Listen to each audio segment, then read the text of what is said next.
Bonjour Jean-Claude, Merci d'être invité cette semaine de Dimanche Politique. le plaisir est pour moi. Comment on tombe dans sa poêle là, enfin, une marmite politique? C'est pas moi qui choisis la politique, c'est la politique qui fait choisir moi. Et ça date de 95, 1995, et Feu Sir Gaëtan Duval devait présenter 60 candidats du jour au lendemain. Et un soir, Monsieur Cornette, Gaëtan Cornette est venu frapper à la porte. Gaëtan Cornette et Régis Marguerite, ils sont venus me voir, ils m'ont expliqué le problème et ils m'ont demandé de donner un coup de main à Gaëtan Duval parce qu'il avait besoin d'avoir 60 candidats pour demain matin. Et c'est comme ça que c'est arrivé. Depuis, je suis. Pas de sortir au froissé ou le candidat de la dernière minute, moi, la dernière seconde? J'ai pas vu ça comme ça, il y avait un travail à faire. C'était d'abord une injustice qu'on lui avait fait, parce qu'on avait pris son parti, une mettre dans casotte, pas même participer à l'élection là. Donc c'était une injustice qui a été faite. Il fallait faire quelque chose pour corriger ça, premièrement. Et puis deuxièmement, c'était quelqu'un, Gaëtan Duval était quelqu'un qui pouvait apporter quelque chose pour le pays. Donc, dernière minute, dernière seconde, ça n'a fait aucune différence. J'étais candidat à Marbourg. Numéro 12. Numéro 12. Et là-bas, j'ai rencontré des gens qui m'ont formé à la politique, sur le terrain. C'était ça ma première université, ma première école. Monsieur Jacques Martin, je n'oublierai jamais ça. Et c'est ça qui a fait que l'année suivante, après le décès de Sir Gaëtan Duval, je suis élu à Québec en 96. Donc, j'ai bien appris ma leçon. Donc, un départ, c'est des chapeaux de roue, comme si on peut dire. Je ne sais pas, je ne regarde pas ça comme ça. Moi, je dis tout le temps, je suis un citoyen politicien. Je ne suis pas politicien, parce qu'un politicien a besoin de la politique pour vivre. Moi, non, moi, je vis pour la politique. C'est pas la même chose. Un passionné, alors. Tout comme moi. Je ne suis pas politicien, mais je suis. Oui, passionné. Je vis pour. On peut appeler ça. Moi, j'appelle ça citoyen politicien. Parce que beaucoup de jeunes aujourd'hui disent que moi, la politique ne m'a pas intéressé. Moi, ça ne m'intéresse pas. Mais ils ne réalisent pas qu'on fait de la politique tous les jours. Dans la maison. Dans la maison, on va au supermarché, on fait de la politique. Parce qu'on va choisir est-ce qu'on achète local, on achète importé. Maintenant, si on achète importé, de quel pays on achète, c'est de la politique. Donc, on fait de la politique tous les jours. La politique, c'est la chose la plus noble qui peut exister, ça, parce que la politique, on ne le fait pas pour soi, on le fait pour son prochain. Celui qui vient après, ou bien celui qui est plus vulnérable, plus petit, plus pauvre, c'est pour les autres. C'est pour son prochain, c'est pas pour soi. C'est une affirmation ou une présentation très athénienne, ça. C'est à l'époque. C'est très grec, je peux dire. La première philosophie grecque de la politique. C'est ce qu'on a fait et ce qu'on a toujours dit dans 100% citoyen. On ne fait pas la politique autrement, nous. On le fait comme il faut le faire. Quelle différence? Quand on dit on le fait autrement, on est en train de se comparer à ce qui se fait autrement par les autres. Alors, ce qui se fait par les autres, on vient dire on va faire ça autrement. Ça ne veut pas dire qu'on ne va pas avoir le même résultat. On peut faire autrement, mais avoir le même résultat. On a vu ça avec plusieurs qui ont dit qu'ils vont faire ça autrement, mais finalement, dès qu'ils sont élus, c'est le même résultat. C'est fait autrement, mais c'est le même résultat.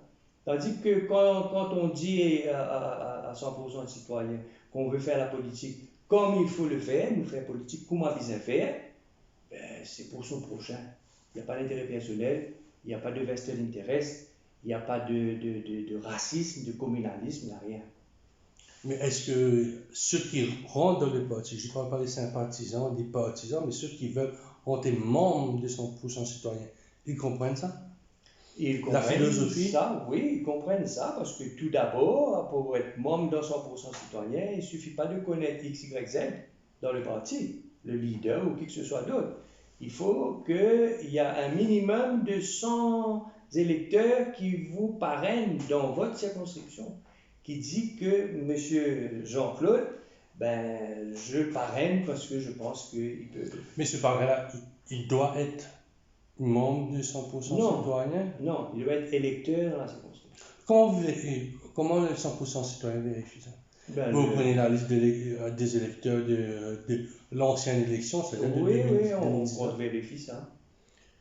C'était ça les premières. Est-ce que ça a donné quelque chose, la première des primaires? Ça a donné, ça continue à donner, ça continue à produire ses résultats. C'est la raison pour laquelle que, en termes d'innovation, en termes de nouvelles idées, 100% citoyen est toujours à l'avant.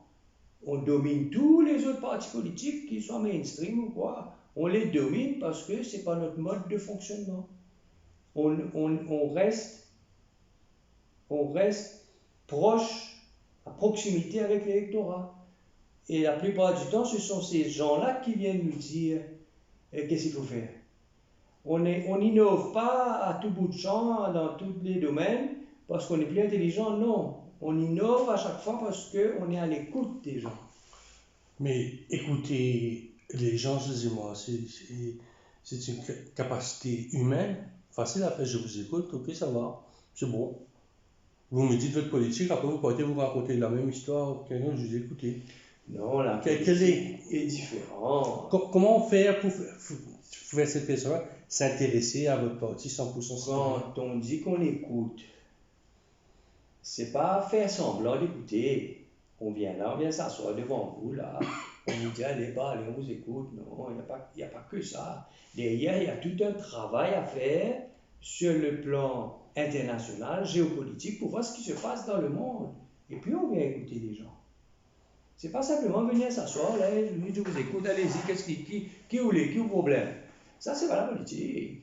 Mais les gens pouvoir, et à ce moment-là, prendre l'aspiration de ces gens-là et faire un programme, proposer un projet qui cadre avec ce qui se passe à l'extérieur sur le plan international. Parce qu'on ne vit pas dans un... On ne vit pas dans un vacuum.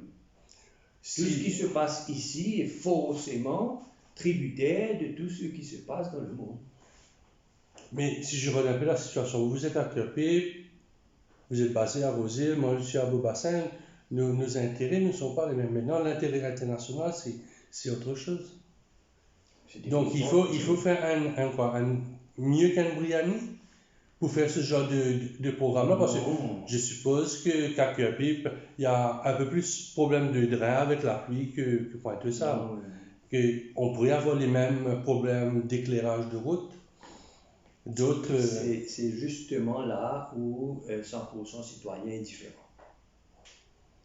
Tout le monde a pensé que la question de démocratie locale, c'est pour s'occuper des drains et des lampadaires. Nous, on ne croit pas ça. Parce que les drains et les lampadaires, même s'il n'y avait pas de conseiller élu à la municipalité, ce travail-là doit être fait. Il y a des fonctionnaires, il y a des civil servants qui doivent faire ce travail-là. Conseiller, pas conseiller, ça va se faire. Ce que les conseillers élus ont abdiqué, c'est leur responsabilité politique. Vous comprenez? C'est ça qu'on veut remettre au centre de la démocratie locale. La responsabilité politique. Ce n'est pas parce qu'on est conseiller à la municipalité ou au district council qu'on ne peut pas faire de la politique. Mais vous êtes politicien dans cette place-là. Vous êtes déjà politicien. Il n'y a pas de politiciens dans le sens qu'ils ne font pas de la politique, ils ne font que des travaux de drain, de lumière, et de nettoyage, et de peinture, etc. Mais vous avez une couleur politique. En 1995, vous aviez une couleur politique. Oui. PMSD, bon, vous étiez un conseiller municipal PMSD, puis vous êtes devenu maire. Oui. C'est cette expérience de maire de la ville des Lumières qui vous dit qu'il faut changer tout le système? Oui, Parce qu'on ne peut pas travailler à l'intérieur de ces partis mainstream. Parce que vous vous réveillez le matin pour aller au bureau, comme pour aller servir les citadins, et puis vous avez un coup de téléphone, hein, monsieur un tel qui vient là, hein, voilà un coup, je vais faire. Et bien l'autre qui vient là, hein, monsieur un tel l'a envoyé là, il veut un permis pour vendre des gâteaux piments devant l'église Sainte-Thérèse. Il va mettre son van là-bas, il va vendre des gâteaux piments.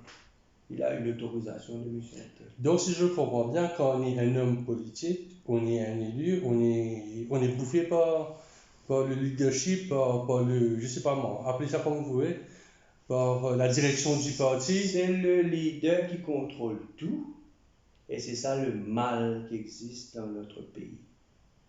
Une personne qui veut tout contrôler. On n'a qu'à voir ce qui se passe actuellement avec l'actuel Premier ministre. Il veut tout accaparer, il veut tout contrôler. Mais lui, il a un cadre légal.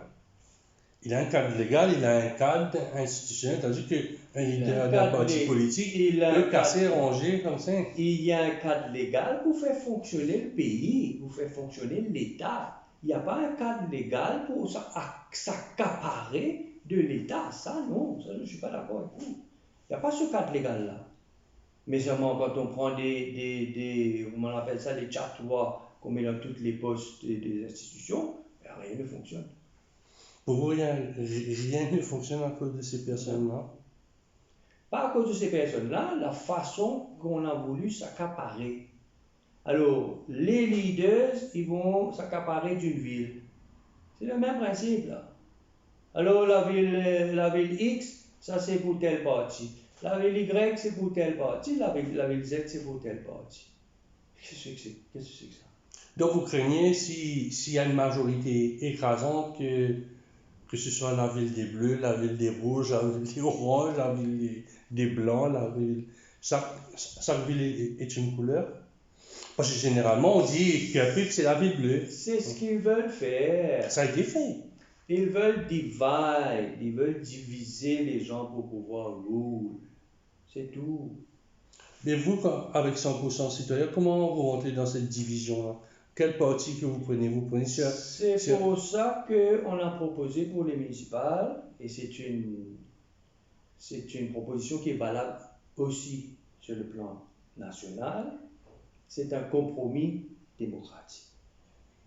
Malheureusement, soit volontairement ou bien par ignorance, on a dit que 100% citoyen a proposé un regroupement des partis de l'opposition parlementaire. Ça n'a absolument rien à voir. Un regroupement, que ce soit pour les municipales ou autres, ça ne marchera pas. Le peuple en a assez de ces partis traditionnels, de ces systèmes de fonctionnement, de ces gens qu'on catapulte, qui sont from nowhere et qui viennent là devant vous. Ah ben, il a eu un ticket. Ils en ont marre de ça. Un compromis, ça n'a rien à voir avec un regroupement des partis de l'opposition. Un compromis, c'est les citoyens d'abord. Peu importe quel parti politique que vous êtes, vous voulez être candidat QP, parti bleu, parti rouge, on met tous les candidats là, et après, avec un système de primaire, on va déterminer qui vont être les candidats. Mais ça n'a rien à voir avec un regroupement des partis. Mais connaissant un peu la balance des forces dans toutes ces villes, ça pourrait causer certains problèmes aussi. Disons, à Kirkuk, c'est la ville des Bleus, mais la ville des Bleus, si on fait une primaire, on choisit que les candidats et candidates. Je ne sais pas sur quoi vous vous basez pour dire ça.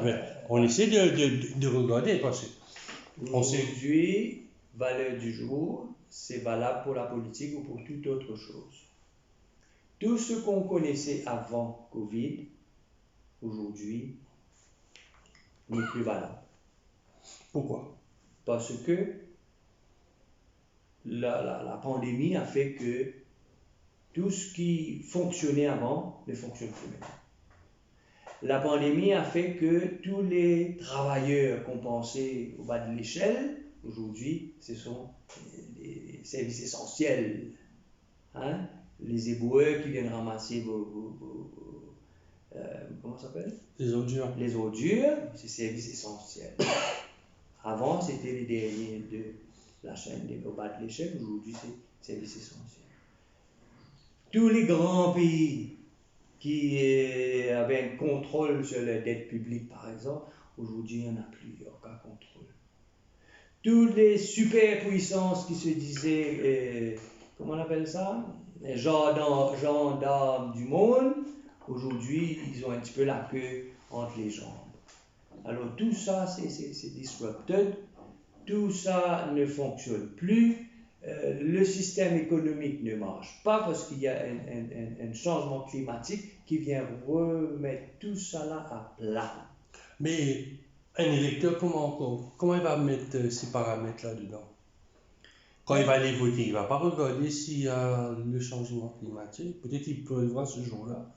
Il ne va pas regarder tous ces critères-là. Il connaît 8 candidats, il a 19 signes, il a un long papier devant lui. Il aura entre 1 et 4, ou dépendant des villes, 6 conseillers à Tout dépend voter. de la stratégie de campagne. Je ne vais pas rentrer dedans aujourd'hui parce que bientôt, là, on va lancer la campagne électorale de 100% citoyen, donc je ne vais pas en parler aujourd'hui. Et vous allez voir la différence. Mais justement, vous avez dit tout à l'heure qu'il semblerait qu'on aurait compris que vous vouliez faire un rassemblement des partis de l'opposition. Écoutez, nous, on a innové. Ce principe de compromis n'a jamais existé. C'était tout le temps une question de nombre. La ville, telle couleur, ça c'est pour moi, ça c'est pour toi. Et puis ça devient une espèce de profil ethnique. Chaque année, il faut que le maire, ça change. Ça ne peut pas être le même pendant 5 ans. C'est dans le cadre de la loi. Oui, c'est le cadre de la loi. Ça ne peut pas être le même, il faut que ça change. Non, ce n'est pas dans le cadre de la loi de changer le maire tous les ans en fonction. Avant, c'était dans la loi. Profil ethnique. Ça, je ne sais pas si c'était profil, mais je sais qu'il y avait élection miracle tous les ans. La dernière.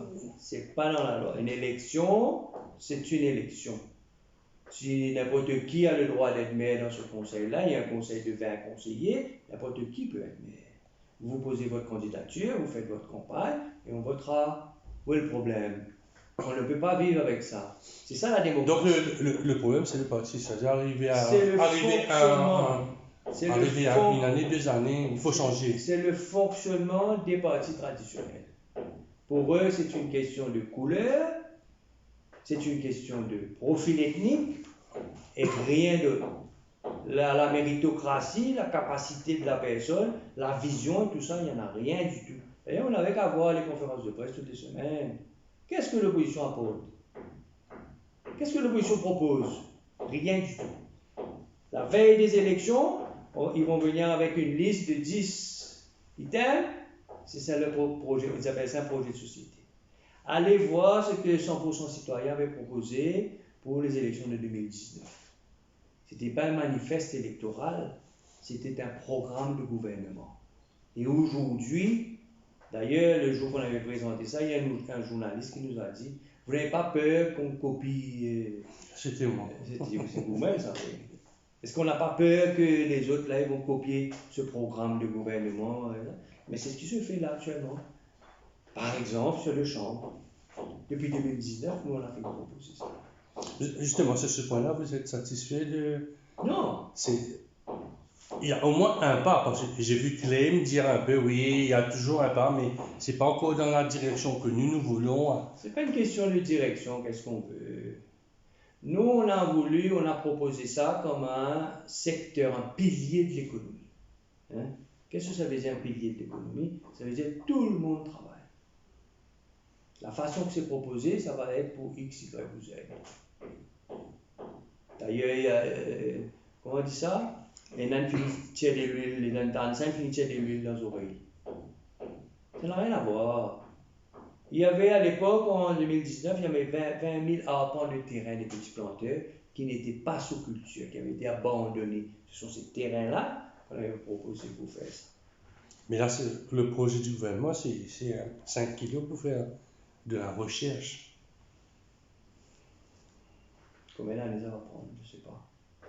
100% citoyen, là, ça aurait déjà été 100% sûr que, 100% sûr. pour revenir tout à l'heure là, ça veut dire, si je comprends bien, ce sont les têtes de file qui vont être à la tête des maires si 100% citoyens remportent une ou Il y aura une une ou plusieurs villes. élection, il y aura une élection démocratique. Le parti fonctionne comme ça. On n'a aucun problème de fonctionner comme ça, nous. D'ailleurs, je suis le seul candidat qui, quand on a perdu une élection, le seul leader, quand on a perdu l'élection, j'ai démissionné, j'ai remis le poste. Oui, C'est c'est notre système de fonctionnement. Mais quel est votre rôle maintenant dans 100% citoyen? Je Vous êtes suis toujours de membre l'avant, du- vous êtes un membre proéminent. Je suis membre du bureau exécutif. J'encadre ceux qui viennent, ceux qui rentrent, pour leur expliquer c'est quoi 100% citoyen, comment ça fonctionne, et quels sont nos principes, et nos valeurs surtout. Et là, je suis en train de former l'équipe pour les candidats pour les élections municipales, parce que c'est pas quand on est élu qu'on va s'asseoir dans le conseil municipal, à ce moment-là qu'on va essayer de comprendre c'est quoi les standing orders, Mais vous avez une expérience, vous c'est avez... quoi le Local Government Act. Nos candidats ils ont déjà les standing orders dans la main, ils ont déjà le Local Government Act dans la main, on est en train de travailler dessus. Mais sont-ils sur le terrain? Vous avez Si, bien, bien sûr. vous avez le nombre suffisant, ce qu'il faut La pour liste cette des élection? candidats pour les élections, c'est pas finalisé à 100%. Il y a des villes où on est presque à 80, 90, à Kirby par exemple, au Bas-Saint-Rosy. Il y en a d'autres où on tourne autour de 50% des candidats. Donc la On place va pour continuer. un ou plusieurs partenaires pour rentrer. Vous Pour- faites un peu de la place pour certains au cas qu'il y a... Pour nous, il y a non. toujours de la place. Pour ceux qui veulent travailler pour l'avancement du pays, il y a toujours de la place. Des villes aussi. Pour des villes aussi, c'est l'avancement des villes, c'est l'avancement du pays. Il y a toujours de la place. Mais ce n'est pas une question de personnalité pour nous, c'est une question de travail. C'est une question de vision, c'est une question de changer les choses. Mais vous n'avez pas l'impression que vous allez faire le jeu du gouvernement. Vous êtes à l'opposition, vous êtes l'opposition de l'opposition. Et certains disent que peut-être une personnalité, peut-être votre personnalité, vous avez été maire ici, vous pourrez grignoter, empêcher quelqu'un du parti travailler, ou de n'importe qui, de passer, de faire le jeu du gouvernement. C'est clair que le MSM, à la tête des 5 villes, n'a pas amené grand-chose, à part quelques petits trucs cosmétiques à gauche à droite. Les villes sont restées les mêmes. À part le passage du métro léger, à part ça, il ne se passe rien du tout, il n'y a rien.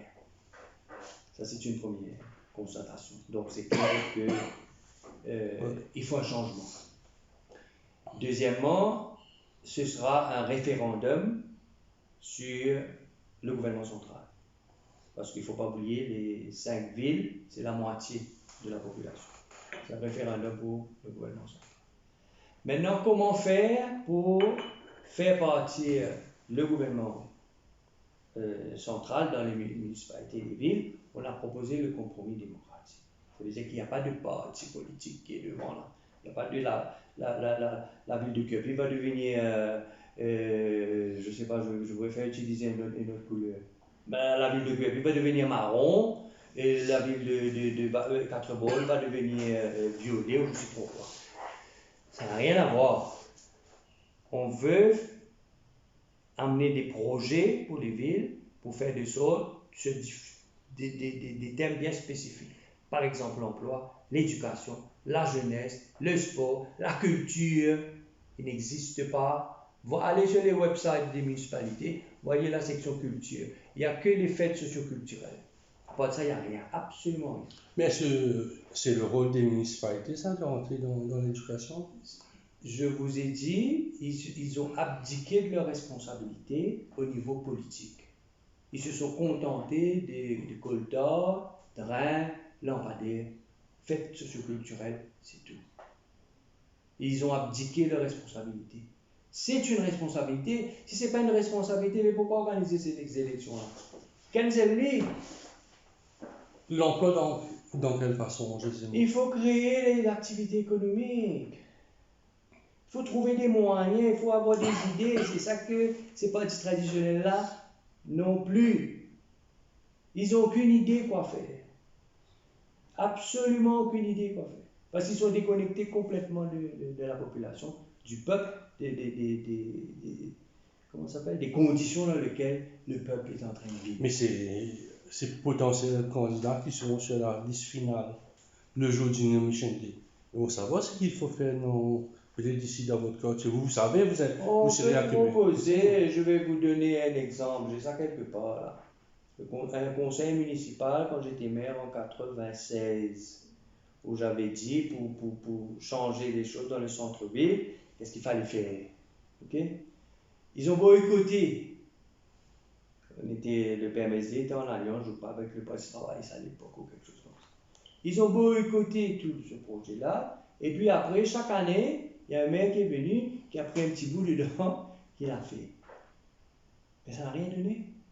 Absolument rien donné. On n'a qu'à voir le centre-ville aujourd'hui. Ce qui avait été proposé à l'époque, c'était que le casino, enfin le lac de l'hôtel de ville, qui a disparu. Non, mais ça a disparu parce que il y avait des fuites. Comment on va faire? Alors il fallait le combler. Alors il fallait le combler et faire tourner la devanture du casino pour faire venir à l'intérieur de. Mais non, je ne vais pas citer son nom, mais je sais très bien qui c'est. Et parti derrière mon dos, il est allé négocier avec la SAIC et vous avez ce qu'on a aujourd'hui. Donc, il faut que ce compromis démocratique-là, la confiance, hein, est-ce que la confiance dans cette configuration-là va régner? Je ne sais pas qu'est-ce que vous voulez dire par confiance. Confiance mutuelle. Un consensus, c'est confiance mutuelle. Je ne vois pas de difficulté si on va s'asseoir dans un conseil municipal et qu'on est en train de travailler dans l'intérêt de la ville et des citoyens. Je ne vois aucun problème. Mais il y aura toujours le projet du parti. Vous aurez le projet de 100% sous. Non, vous avez un projet. Il y aura deux projets qui vont venir que nous allons voir dans les mois, les semaines, peut-être avant. Je sais que l'espoir a dit qu'ils vont faire quelque chose. Le Parti travailliste aussi est en train de travailler. Le MSM, ils sont déjà sur le terrain. Et sûrement, vous les voyez où ils sont en train de passer. Quelles sont un peu leur stratégie politique? Je vois leur stratégie tous les jours sur le terrain. Ils ont fini de choisir le ward. Ils ont fini de décider qui c'est qu'ils vont aller voir, quelle famille, quel profil ethnique, combien il me faut, combien. C'est ça leur travail. Je les vois. Ben, ils prennent les gens pour des imbéciles. S'ils pensent que les citadins vont rentrer dans ce jeu-là là, pour les élections municipales. Ça n'a rien à voir. Les choses ont changé. Ils n'ont pas réalisé ça, eux. Ils sont toujours dans le train-train quotidien d'avant Covid. Okay? La pandémie est venue détruire, je vous ai dit ça, la pandémie est venue détruire tout ce qu'il y avait. On est en train de vivre actuellement ce que moi j'appelle une troisième guerre mondiale en slow motion. Après la deuxième guerre mondiale, ce que j'ai lu, je ne l'ai pas connu, mais ce que j'ai lu, tout était détruit. Quand les gens sont sortis de leur bunker, tout était détruit. C'était clair et net qu'est-ce qu'il fallait faire. Il fallait ramasser les corps, les enterrer, commencer à déblayer les routes. Tout le monde avait rien à la patte, il n'y avait pas besoin d'ordre de qui que ce soit pour faire quoi que ce soit. La différence, c'est que quand on est sorti du confinement, on est tombé dehors, tout était intact. Au contraire, la nature était plus belle. Donc, si je comprends bien, José, on est un genre de troisième guerre mondiale. Oui, effectivement. On vit actuellement une troisième guerre mondiale en slow motion. Vous n'avez qu'à voir les informations. Pas Maurice, hein? Les vraies informations. Vous n'avez qu'à voir. qu'est-ce qui se passe dans le monde, que ce soit sur le plan climatique, que ce soit sur le plan économique, que ce soit sur le plan politique. Il y a une vague de coups d'État en Afrique. L'Allemagne est J'allais y revenir. en limbo, là, on ne sait pas trop qu'est-ce qui va se passer, qu'est-ce qu'il y a, qu'est-ce qu'il n'y a pas. Il y a les élections présidentielles en France l'année prochaine. Biden est arrivé au pouvoir, il a voulu faire des choses d'une certaine façon que là, il est en train de s'en mêler les pinceaux. L'Amérique n'est plus le jardin du monde. Toutes sortes d'alliances sont en train de se faire pour contrer la Chine. Là, je vois ce matin, il y a des coupures de courant en Chine qui fait que il risque d'avoir une pénurie de jouets dans les magasins pour la Noël. Vous ne voyez pas ce qui est en train de se passer. Ce tourisme que tout le monde est en train d'expecter, malheureusement, ça ne se fera pas. Il n'y aura pas ce nombre de touristes, d'1 million de touristes par an à Maurice. C'est fini ça. Mais personne ne veut faire face à cette réalité-là. On est en train de se voiler la face pour faire croire que... Alors tous les jours dans les informations, on passe les jours. Ah, l'ouverture des frontières, etc., etc. Mais bon, si je vais dire ça, je vais répéter ça tous les jours, on va me traiter d'antipatriotique. Mais vous êtes un patriote. Il n'y a pas plus patriote que moi. Pourquoi? Parce C'est que- dans le sang, c'est depuis la rencontre avec Gaëtan Duval. Non, ça n'a rien à voir. Écoute, il y a un concept que je dis et je répète à mes enfants. Et j'ai réalisé combien de temps ça a pris pour qu'ils apprennent ça. Alors, à l'époque, elle venait, elle sortait de l'école, elle revenait, elle m'appelle ceci, m'appelle cela. Je dis, comment je t'appelle? Je dis, mais quand on t'appelle un autre nom, pourquoi tu regardes? C'est pas ton nom, ça? Ça, c'est la première chose. Deuxième, pourquoi je suis comme ça, l'autre est comme ça? Parce qu'elles ont fait l'école primaire en Angleterre. Mes cheveux sont comme ça. Tu es unique. C'est un concept que je mets, et quand je dis I am the unique one, I mean it. Ça veut dire qu'on n'a pas été créé unique pour rien du tout. On a été créé unique for a purpose. Mais il faut Find that purpose and go for it. I found it in politics and I'm going for it. Mais dans la politique, il y a les suiveurs et les dealers. Je sais moi, il se trouve où? Je suis le plus petit dans 100% citoyen. Mais pourtant vous êtes en haut. Non, je ne suis pas leader. Vous êtes en haut, c'est-à-dire dans l'équipe proche Je suis le plus petit dans 100% citoyen. Parce que je suis au service de tous les autres. C'est une volonté? C'est ma place.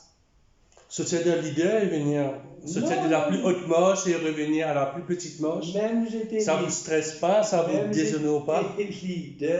Même j'étais leader, je faisais le même travail avec la même détermination et le même enthousiasme. Ça n'a pas changé. Il y avait quoi en plus alors d'être leader? J'ai la responsabilité de l'équipe. J'ai la responsabilité de toute l'équipe. Quand j'ouvre ma bouche, je dois savoir de quoi je parle. Et je dois faire de sorte que personne n'est déshonoré par ce que j'ai dit. Personne n'a besoin d'avoir honte dans 100% citoyen. D'ailleurs, il n'y a pas eu. Il n'y a pas eu. Et ben voilà. Tandis que là, je ne suis pas leader, je n'ai pas cette responsabilité-là. Mais le travail que je fais, ça reste le même. Tous les nouveaux, je les encadre, je les encourage, je les guide. Donc vous êtes un peu là-haut. Si vous avez une responsabilité, donc vous ne pouvez pas être en bas et vous êtes un peu au milieu. C'est-à-dire un peu un cadre moyen, on va dire un cadre moyen de... Vous êtes bloqué dans ce mindset. Oui, j'aime bien situer...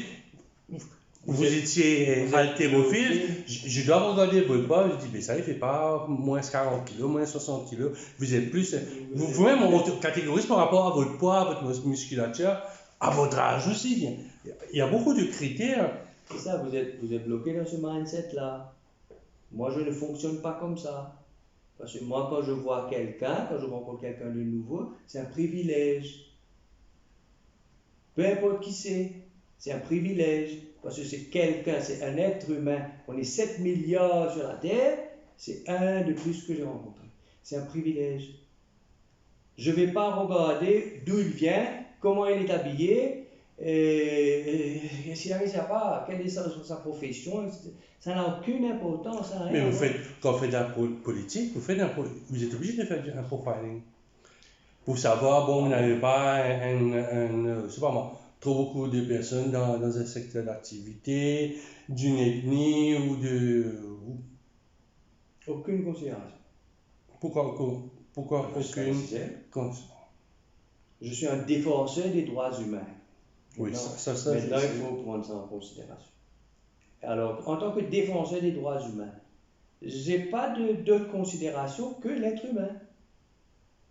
C'est ça qui me permet de faire mon travail. Comme avocat, comme. C'est un être humain, peu importe qui vient devant moi, c'est un être humain. Revenons un peu au municipal.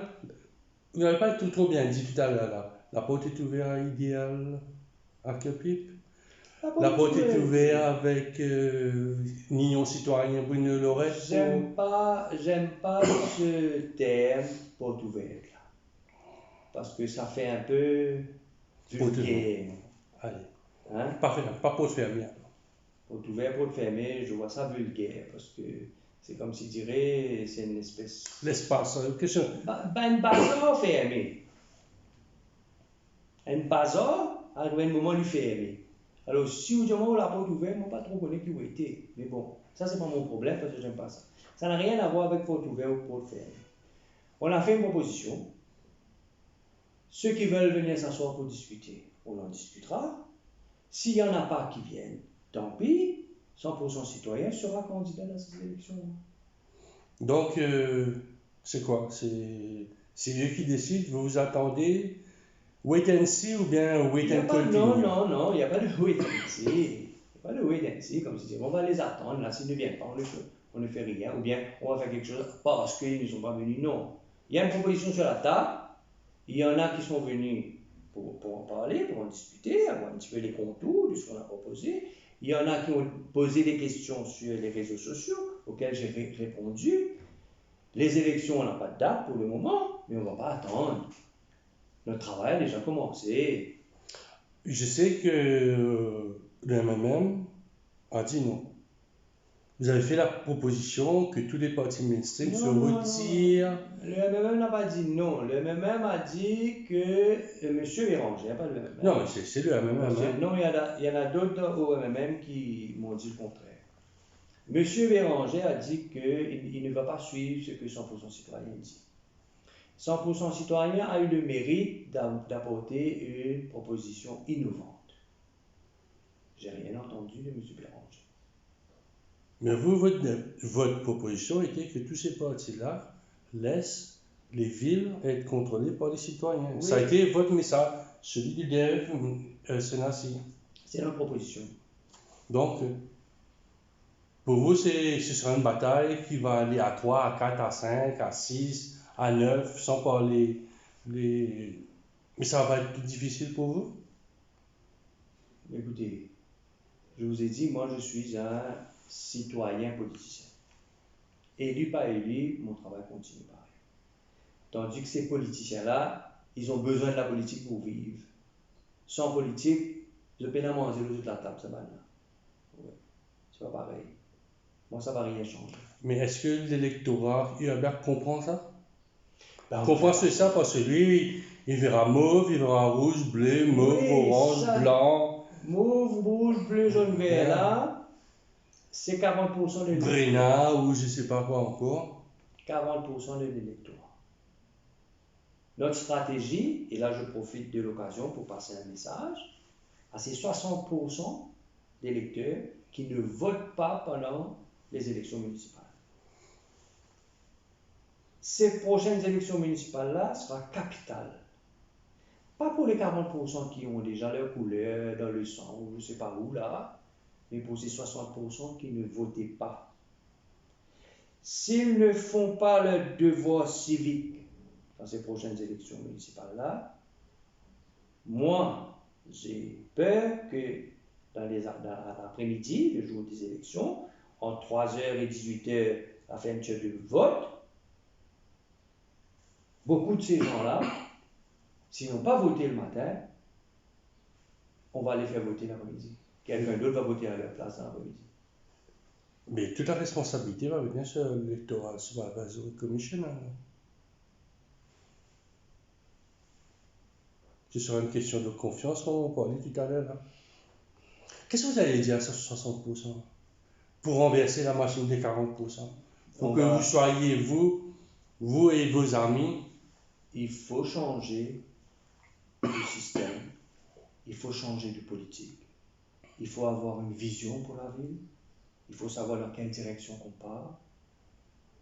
Il y a des jeunes qui viennent d'hier, il faut qu'on prenne en considération leur avenir. Il y a plein de choses à dire à ces 60% qui ne votent pas là. Ils ne veulent pas voter parce que ce qu'on les propose là actuellement, que ce soit surtout l'opposition parlementaire, c'est ce qu'ils proposent. 60% n'a pas voté en 2015 parce que c'était la même chose. On va amener quelque chose de nouveau. Mais on pourrait vous dire, je pourrais vous dire, vous serez bloqué au niveau du ministère, vous aurez le ministre des administrations régionales en face de vous qui va vous dire, je ne peux pas faire ce que vous vous demandez à Crépy, je ne peux pas faire ce que vous demandez à Quatre-Bornes, Boba Saint-Rosé, Bakwa Phoenix, c'est pour lui. Vous restez dans une situation de statu quo. C'est pour ça qu'avec un compromis démocratique sur toutes les 5 villes, on a une meilleure chance de contrôler les 5 villes. 5 villes, je vous ai dit, ça fait 50% de la population. Quand vous êtes en face de 50% de la population, vous ne pouvez pas les balayer d'un revers de la main. Donc, il faudra impliquer le gouvernement dedans. Bien sûr, on va venir avec des projets. Rejeter les projets. Venir avec des projets et rejeter. Nous, on va venir avec 50% de la population viennent avec des projets. Enfin, on va pas faire des projets ville par ville. Il y a des projets ville par ville, mais il y a un projet pour les 5 villes, les collectivités locales, la moitié de la population.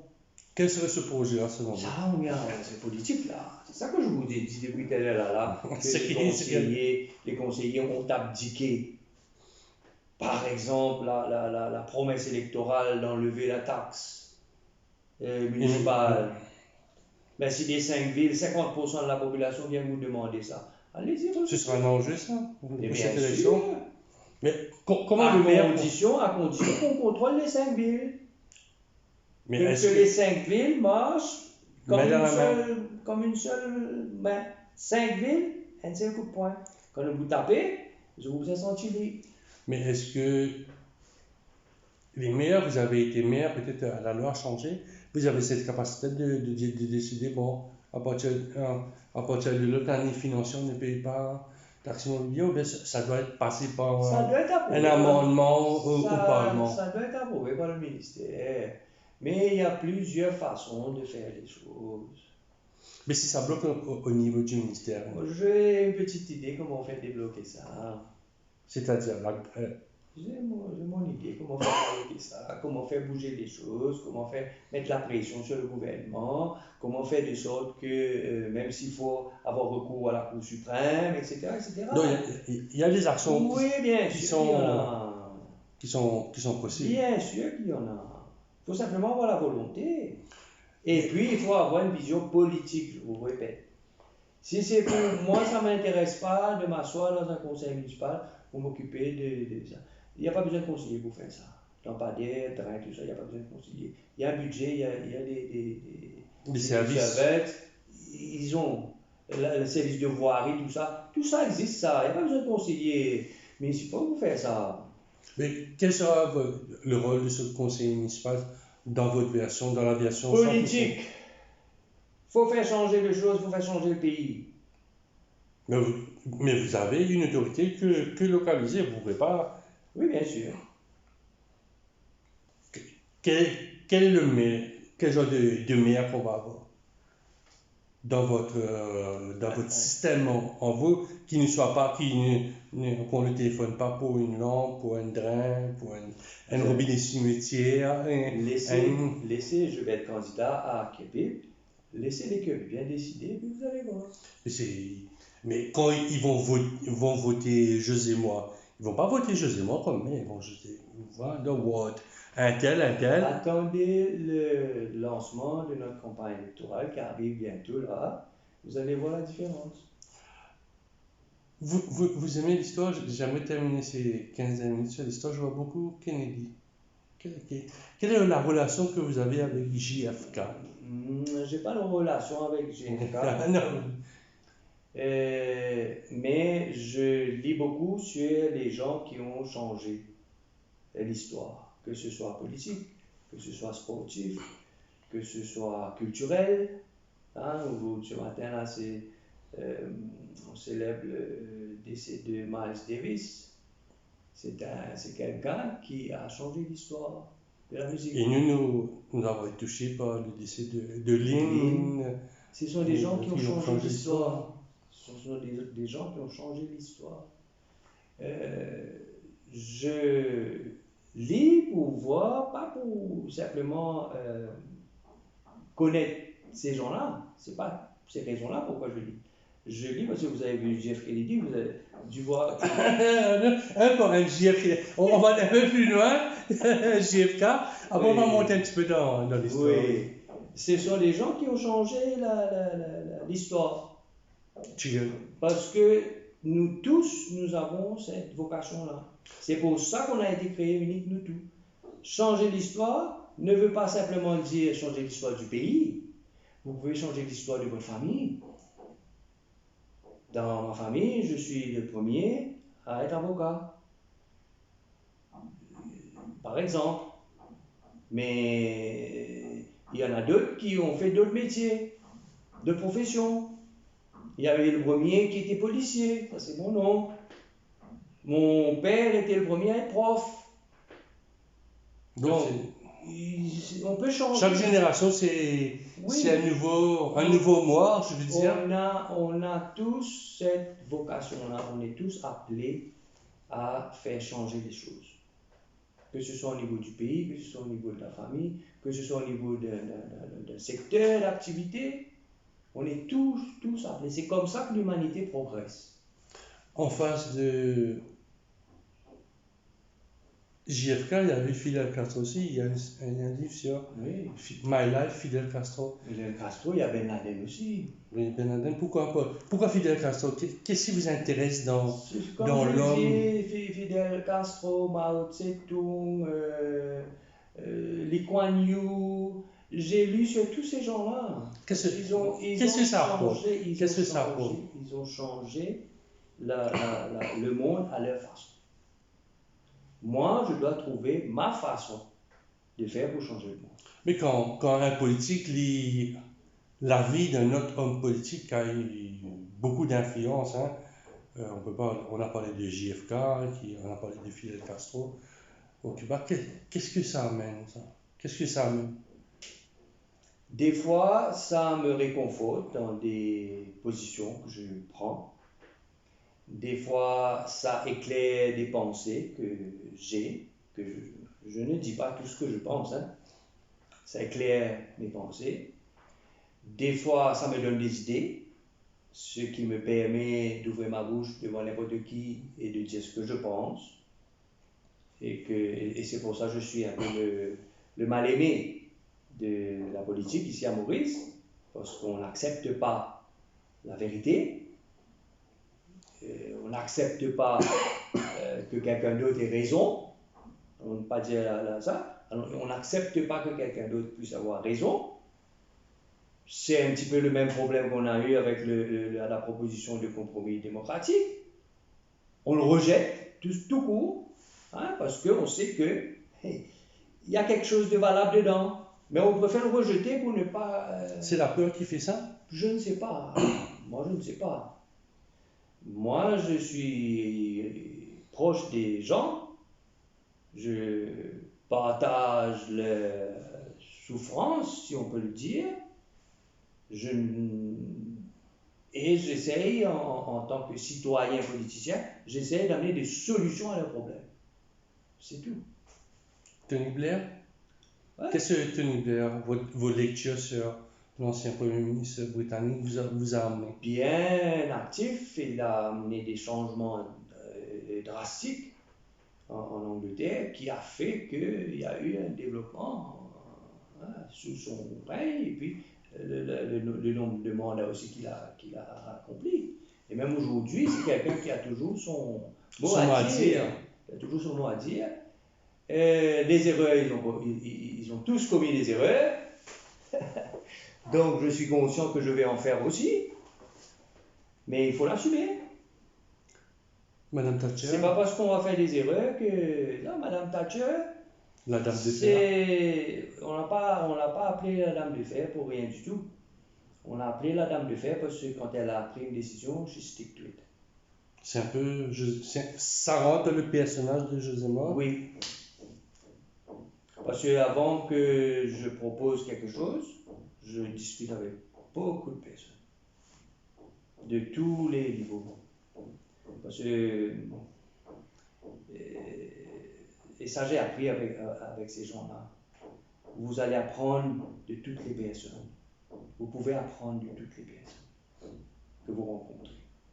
Il n'y a personne qui est plus intelligent que qui que ce soit. Chacun a quelque chose à apporter. Chacun a une contribution à amener. Il suffit simplement de s'asseoir avec cette personne-là, de comprendre cette personne-là, et vous allez voir son perspective de là où il vient, et vous allez voir que ce que vous êtes en train de penser là, c'est pas exactement ça, il faut modifier ça. C'est comme ça qu'on avance. C'est ça l'avantage que vous avez en étant le dernier. Vous avez cette grandeur-là, au lieu que la personne se voit en face d'un leader. Vous savez combien de fois les nouveaux qui sont entrés dans le bureau exécutif, et jamais je vais oublier ça, il est sorti c'est un jeune qui est sorti du MMM. Il était choqué. J'étais leader à cette époque-là, il y avait un bureau exécutif, on l'a invité.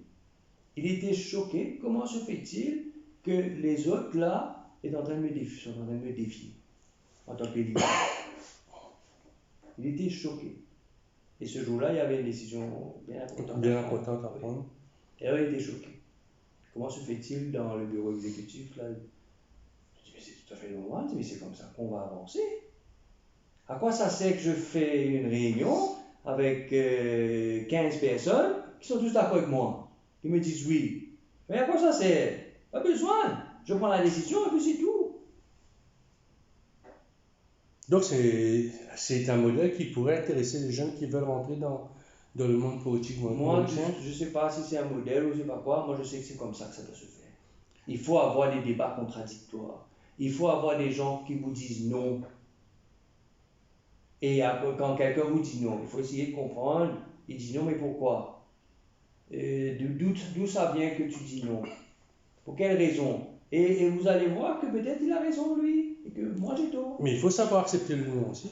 Quand on est dans un poste sensible. Il faut pouvoir trancher après. Mais il faut écouter, il faut donner le temps, il faut donner l'occasion à tout le monde de dire qu'est-ce que vous pensez. Mais après, à la end of the day, en tant que leader, il faut trancher. Mais trancher, c'est imposer aussi. Non. Arriver au compromis démocratique, on retourne sur le mode compromis. Donc, quand vous avez décidé en tant que leader, c'est un compromis de toutes les pensées. On va essayer de modifier un petit peu pour que tout le monde adapter et faire de sorte que la proposition qu'on met de l'avant, ça va prendre en compte tous les éléments qu'ils ont soulevés. C'est le même problème qu'il y a au Parlement aujourd'hui. Hein? On fait tout pour barrer la route au débat. Pourquoi? Parce qu'on ne veut pas accepter. Pourquoi on ne veut pas écouter ce que l'autre a à dire? Pourquoi il faut mettre un bouncer là pour les battre en touche? Pourquoi?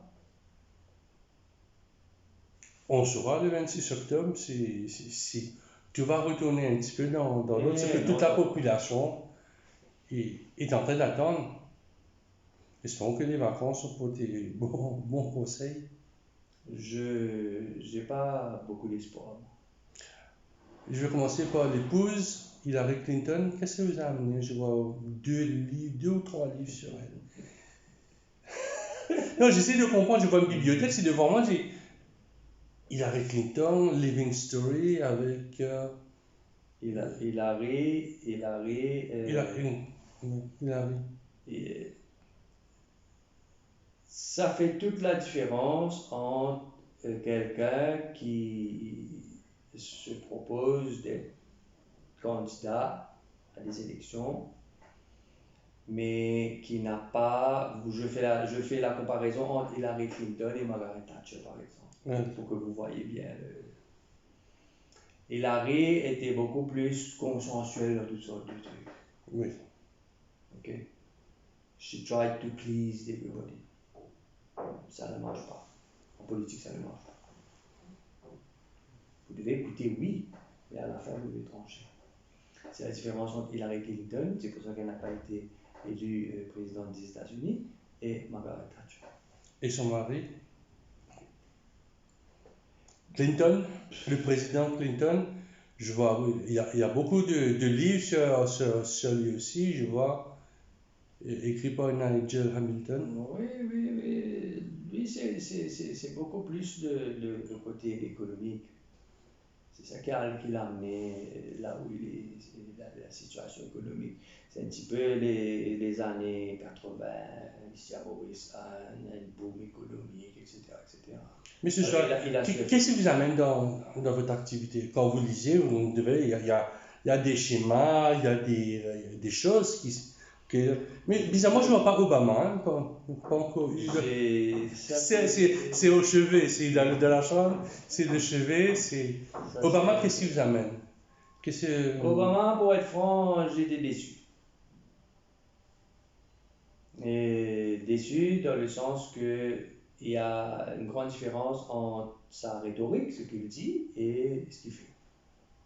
C'est un peu le microcosme mauricien. On dit un truc, on fait autre chose. Non, ici c'est... Comment lui dire? Alors, il a la parole facile pour venir dire au peuple ce que le peuple attend. Il vient dire ça. Mais les États-Unis, étant les États-Unis, on ne peut pas, comment ça s'appelle?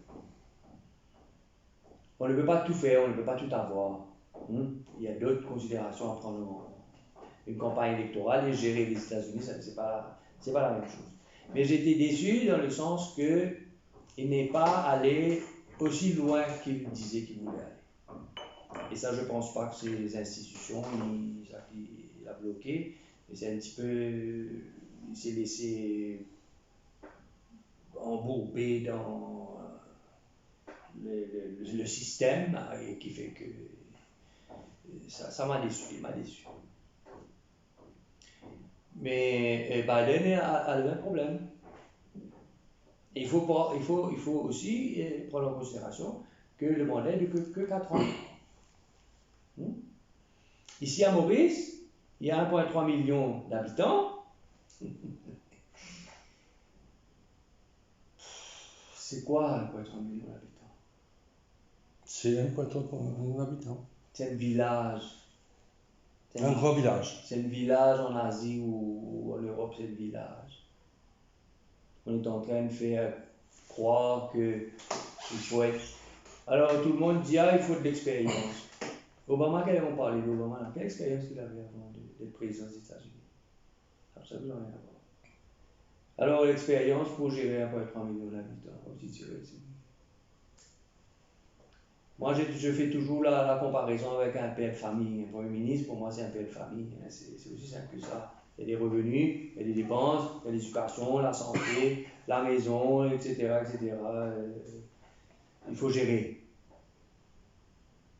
Mais si, pour être premier ministre, il faut avoir de l'expérience. Mais pour être père de famille aussi, il faut de l'expérience. Et ça, on le devient, ça. On l'a pas. On ne fait que follow ça. On va suivre son papa, on va être le... Peu importe. Mais papa va être le modèle. peu importe. Mais si c'est le cas qu'il faut avoir de l'expérience pour être Premier ministre, ben je dirais qu'il faut avoir de l'expérience avant de devenir père de famille. Donc, il faut avoir de l'expérience avant de devenir C'est un candidat aussi. c'est un faux argument. Il faut avoir de l'expérience, oui, je ne dis pas le contraire. Mais ce qu'ils sont en train de mettre, les barrières que les gens sont en train, les Mauriciens, les politiciens surtout, sont en train de mettre devant pour dire qu'un tel peut être ministre ou Premier ministre, c'est farfelu. Ça n'a rien à voir. Comme disait une des personnes il y a quelque temps pour Elmeyer à Maurice, c'est outdated. Plus qu'outdated. Ça n'a pas aucune valeur. Ça n'a absolument aucune valeur. C'est ça qui a fait que Pravin Jagnat a gardé son père Mento pour combler ce hic-là. Alors, il n'a pas d'expérience, ça veut dire, mais son père, quelle expérience que son père avait quand lui, il était devenu Premier ministre? Reste la question. Dernière question. Quel est votre message pour ceux qui veulent rencontrer, rejoindre 100% ou venir vous rencontrer pour une petite causerie, une causette? Allez-y sur les réseaux sociaux, prenez contact sur la page 100% citoyen. On répond tout le temps aux messages. Que ce soit des critiques, on ne divise pas les gens quand ils critiquent. Hein. Vous avez le droit de critiquer. Dans les règles, bien sûr, si vous êtes en train d'insulter ou de... Ça, on n'en a pas besoin. Mais si des critiques, on répond. Donc, allez-y sur les réseaux sociaux. Prenez contact avec nous. D'ailleurs, les primaires sont ouvertes depuis 2 mois. Ah, ça c'est une nouvelle, ça. On ne savait pas. Pour les municipales. C'est-à-dire, vous pouvez vous enregistrer, vous suivez la procédure, c'est sur le site web. Suivez la procédure pour les municipales. Donc, j'encourage tout le monde à y participer parce que seul, on ne peut pas le faire. Il n'y a pas de grand Manitou chez 100% citoyen. C'est un travail d'équipe. Ça a tout le temps été un travail d'équipe. Ça reste un travail d'équipe. Ce qui fait que même qu'il y a des départs, s'il y a eu des départs, les nouveaux arrivants, les nouveaux adhérents, ben, le travail continue. Parce que c'est un travail d'équipe. Ça ne change rien. José Bois, merci beaucoup. Merci, c'est moi qui vous remercie.